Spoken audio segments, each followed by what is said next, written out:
Hello, everyone. On behalf of the Jackson County Prosecutor's Office, I need to remind everyone charges are only accusations, and the defendant is presumed innocent unless and until the defendant is found either guilty or pleads guilty.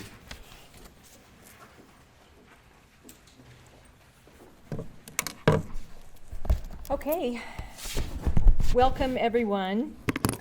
My name is Jean Peters-Baker. I'm the prosecutor in Jackson County. We've got some important guests with us today, and so we want to get right to it. I think by now you all know why we asked you to come here today. It's so that I can announce charges, the first round of charges associated with the shooting outside of Union Station. The charges that I have today are against two separate individuals. Both of these are adults. And the first one is defendant Lindell Mays. Mr. Mays is an adult that my office has had no previous connection or communication with. And we charged him on Saturday morning.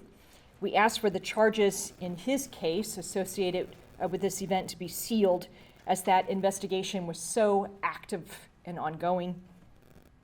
So I was not at liberty to talk with you about those particular charges until this moment. And just moments ago, the court unsealed these charges, so they are in fact now public.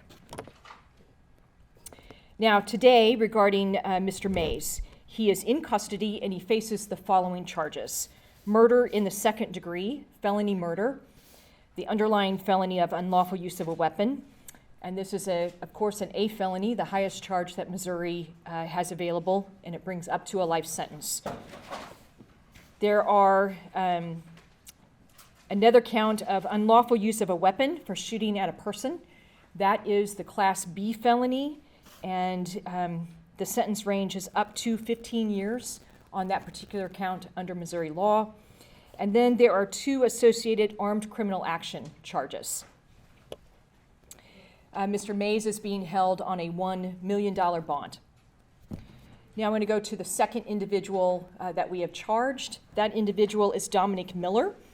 He was also charged last night for his participation in the events that occurred last week. He is an adult and he is in custody. And again, this individual, my office, has had no prior contact with this individual either. His charges are the same. That is murder in the second degree, felony murder. Again, the underlying felony for that felony murder is the unlawful use of a weapon, and that is an A felony carrying to a range up to a life sentence in the state of Missouri. A charge of unlawful use of a weapon for shooting at a person, the Class B felony, sentence range up to 15 years under Missouri law, and then again, two counts of armed criminal action. These are the unclassed felony in the state of Missouri. And though that individual is also being held on $1 million bond. Now I would like to try and give you a brief summary of, I think, what occurred that day that led to these criminal charges.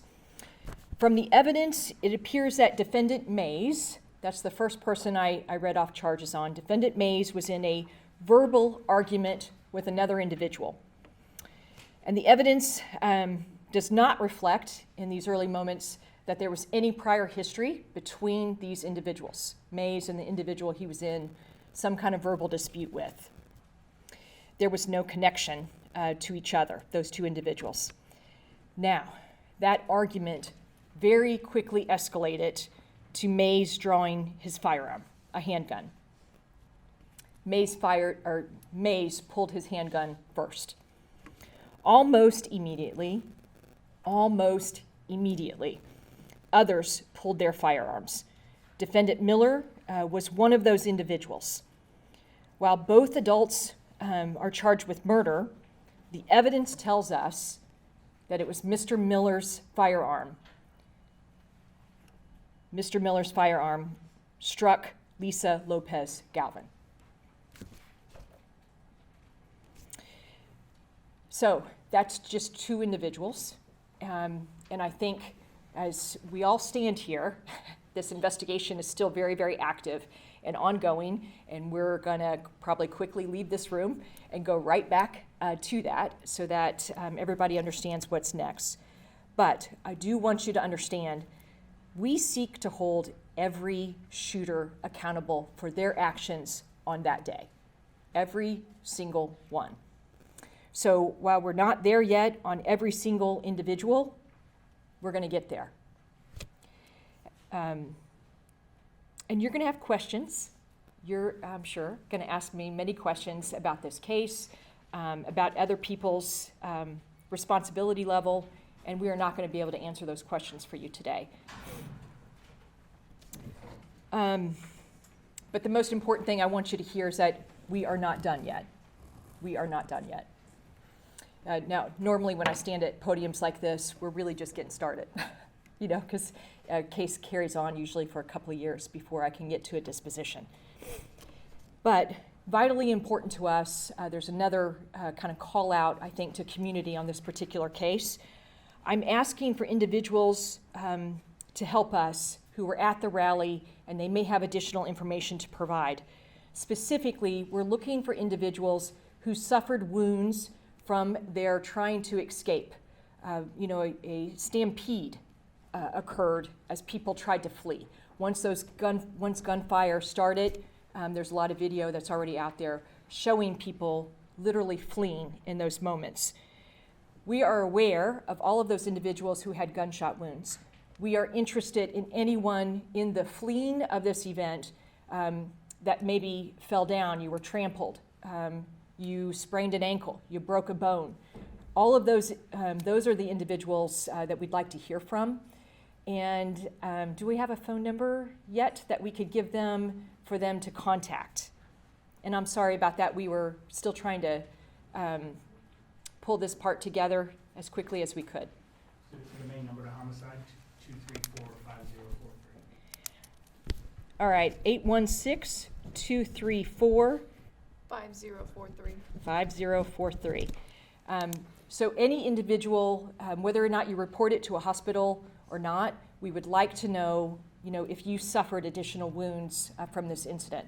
These two are victims in the case, so that's why we would like to hear from you, and we'll go from there. All right?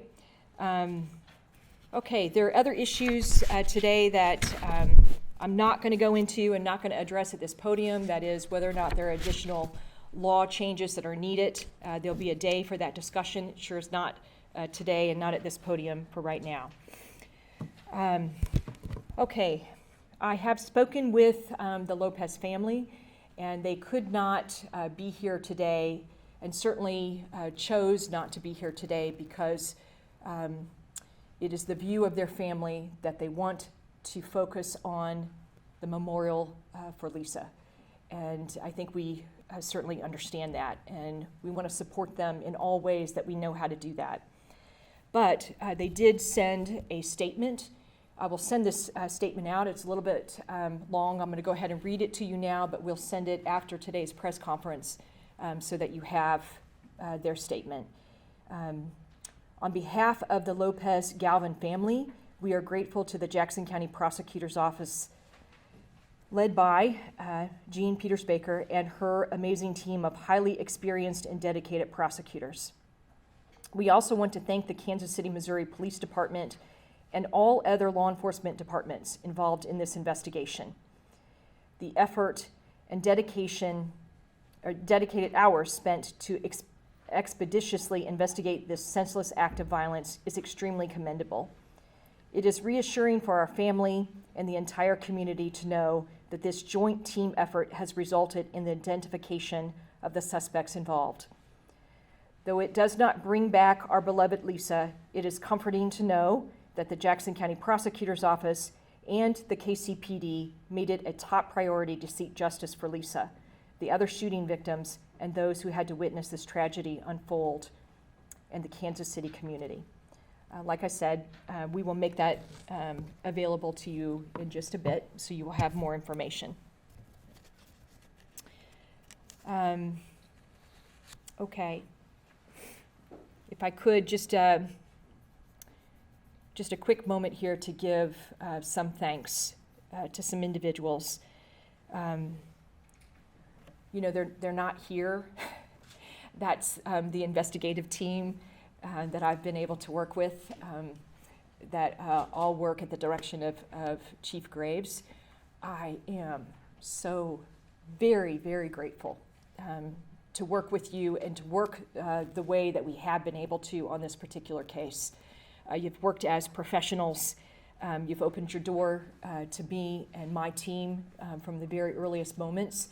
And it takes that level of participation and cooperation to get here. Here is the first marker. I'm grateful to be here, but I'm going to be even more grateful to find a courtroom in this building where I get to be. And in order to be successful there, I need the evidence to be strong. So thank you to each one of them. I won't name them because I didn't ask their permission to name their names, and sometimes they really don't appreciate that. But do know that we have had a really strong working relationship with them to get to this point. And I personally convey my thanks. Beyond that investigative team, I want to say to the victim advocates in my office, man, God bless you. Thank you. Thank you. Thank you. Who took my call outside of the yellow tape. And from that moment on said, yes, I will do whatever is necessary. We did try our best to plan and prepare for a mass shooting event. And I knew that my office had the largest collection of victim advocates probably in the region. And so I felt obligated that we needed to be ready. You're never really quite ready, though, when it strikes. But these victim advocates have been really amazing, and you've done a great job in helping support a very injured and harmed Kansas City community. So to each one of them, thank you. They don't need it because they'll just tell me that they show up because they're paid. They're not volunteers. But I wanted to thank them anyway. All right, with that, I would like to offer my two very important guests here to speak. And, I am an officer of the court all the time, even after 5. It is not after 5 yet, though. So my partners here, my chief and my mayor, they are bound to my rules as well as those court rules as an officer of the court. So they too will not be allowed to answer some of your questions. But we want to do the best that we can to try and be transparent and open with you without harming a very active investigation. So I probably should have asked, but I didn't, which one would like to go first. But Chief, how about we offer you? I am grateful that the Jackson County Prosecutor's Office has charged them with various felonies as consequences of their reckless actions. The Prosecutor's Office has my full confidence in the handling and prosecution of this case. And Jean, thank you. I know that you have been present in headquarters, you and your team, since Wednesday. Thank you for that. It is a team effort. Our investigation continues at full velocity.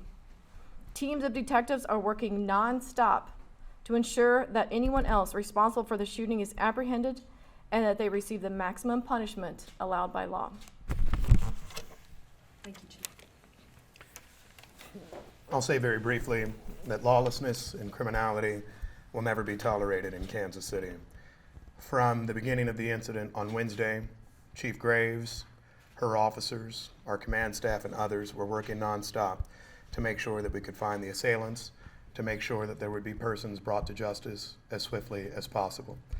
Jackson County Prosecutor Jean Peters Baker, her assistant prosecutors, and her entire staff worked closely and collaboratively with the Kansas City Police Department, our federal partners, and all who had information about the incidents that lead us to this position now.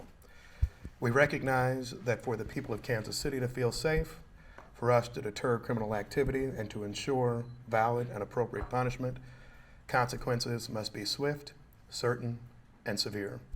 What you have seen over the last week is folks working from the prosecutor's office, from the police department, and beyond to make sure that we would have that swiftness of an investigation and a thorough investigation, that you would have certainty, that they went through incredible amounts of review to make sure we got to the right charges, and to make sure that today we would see the appropriate charges that could be aligned with appropriate punishments thereafter. I thank the two women that are standing to my right for the hard work they've done in leading organizations that, while they can't in some way unwind the incidents that happened before, can let the people of Kansas City, Jackson County, the state of Missouri, and our country know that we will make sure that appropriate punishments are meted out, that justice will be served, and that the people of Kansas City can have confidence both in their police department, their prosecutor's office, and all those who swear an oath to keep us safe. My condolences continue to go out to the Lopez Galvin family and to all of those impacted. As the prosecutor notes, if you have additional information about concerns or injuries of your own, please call the appropriate phone number, and know, as the prosecutor noted, that this is not the end of anything. Investigations continue, healing will continue, our outreach continues to all, and as we look for justice, we also look for comfort for all of those who were impacted physically or emotionally last Wednesday. Thank you all for being here, and thank you both for your work. Prosecutor Baker, can you kind of clarify for us, are these the juveniles, or are those juveniles still in custody, and these are adults? These are adults. There are 2 juveniles that has been reported already pretty broadly by the news media. Those are being handled by a different office at this point in time. How many shooters do you believe there are? I'm not sure we're willing to share that news with you today, but we do think that we have additional individuals that we want to address. Are you expecting more arrests? Yes. Are you able to clarify what that argument was that began all of this? No, we cannot. You can obviously see that there is, some kind of verbal argument occurring, and it just turns deadly. Can you tell us about Major the, Miller's still in the hospital, or either of them in the hospital, I mean? Yes, both. They both are. can you tell us about the number of weapons recovered and what they were? I don't think that we're willing to go there today, given the stage that we were at. I think we'll be able to provide that information pretty soon, but not yet. Were these 2 in the same group? No. No. To clarify, they didn't know each other at all. That is our evidence that they did not know each other prior to the events that led right up to the shooting. Are the juveniles in different groups as well? So, I don't like necessarily the word groups necessarily, but we are clustering people together. And so, yes, there are some individuals that are connected with the juveniles in our overall, in this overall crime scene. So, again, I'm not trying to be vague. I know you want answers, but that's as much as information as we can give in these moments. Anything else I can answer outside of the individuals charged today? You think they're in the hospital, Jean? Correct. Okay, but they're being held on $1 million bond. That's correct. Okay, so presumably they're in a hospital where there's a large security guarding them? Yes, there are officers guarding them. If Miller's believed his firearm shot and killed Ms. Galvin, why are the charges the same for the 2 adults? Because felony murder is a charge that is available, and it is the same punishment level as conventional murder. What are Miller and Hayes' ages? Are you willing to say that? I don't know that off the top of my head, so I cannot give that to you in this moment. All right, anything else we might be able to answer before? When were these 2 arrested?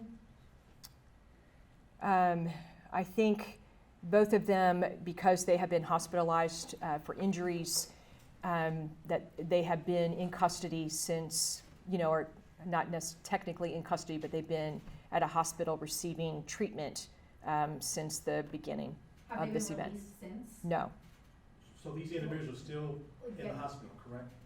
that's right. Now, were these persons, obviously, they were shot. Can you describe the injuries that they had? Not No. certain. I can't, honestly, I'm just not able to provide that information at this time, because that's just not in my full orbit of information in this second. You said your office had no contact with either of the 2 of them. Have the police had contact with them prior to this?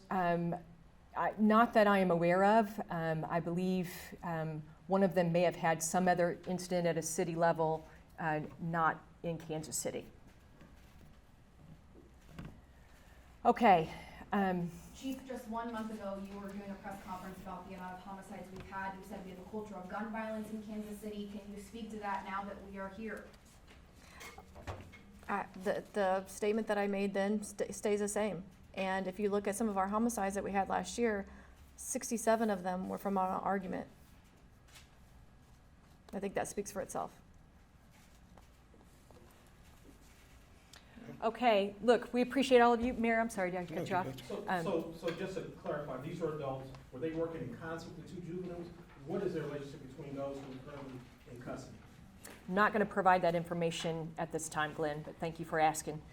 All right, thank you very much for being here, everybody. We appreciate you. I know you came on really short notice, and as we are allowed to update, we will update you further.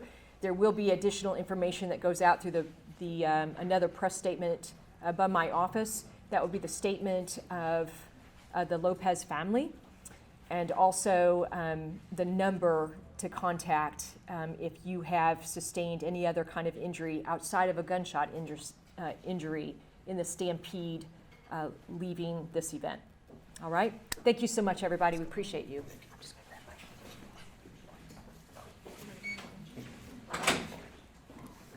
The juveniles are still in custody, correct?